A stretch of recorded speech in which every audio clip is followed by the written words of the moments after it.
them, thus saith the Lord.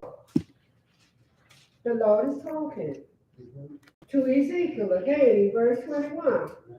I will take the children of Israel from among the heathens.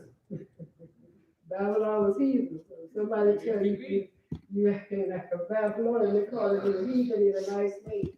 Okay, heathen. From the heathens, I will take them. Wherever they are. Whether means wherever they were, wherever they were, whether they were in Madison, something, Columbia, wherever they were in exile, whether they were in Babylon, or whether they were in Syria, whether they were in any other country held by the Gentiles, wherever they were, God was telling Ezekiel that I'm going to gather them. I'm going to gather them from every side, from everywhere, and bring them back into their own land. And their land was where? Where was their land? Put it together. Where was the Israelites' land? What land were they giving them? Abraham, Isaac, and Jacob. What land was given them? Canaan. Canaan. He was going to bring them back to Canaan. He's going to bring them back to Jerusalem. He's going to bring them back to Mount Zion. To Zion. He was going to bring them back to their own land. Now, imagine you're in exile, and this prophet is telling you you're under hard tasks. You're working, but you're hard tasks. You're not really a slave, but you're not really a citizen either. Does that sound like something happened to us after slavery? Yes.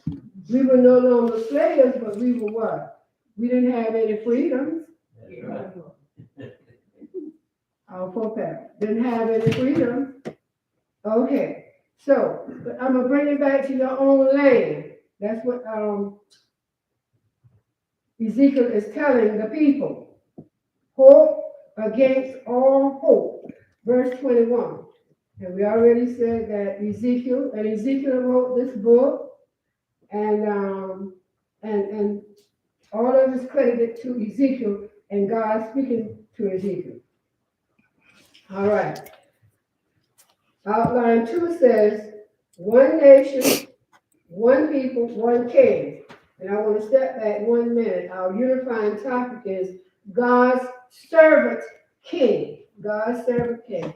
The prophet is prophesying, and the prophet is prophesying about the servant king.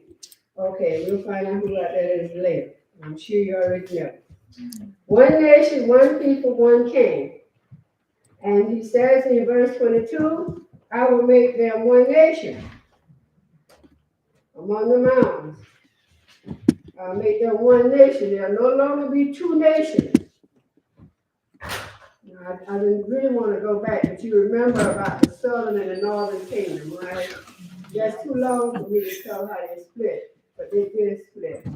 They did split. I can't see but this on Zoom. So he's going to bring them back to one nation, one people, They're not. and Big one one go over there. king.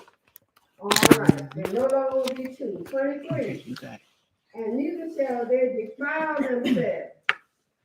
Bring shame.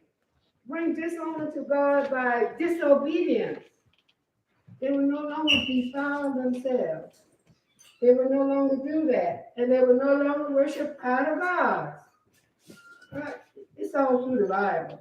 Idol gods. There's this thing with idol gods. You worship idol gods, you being disobedient. And you can, there's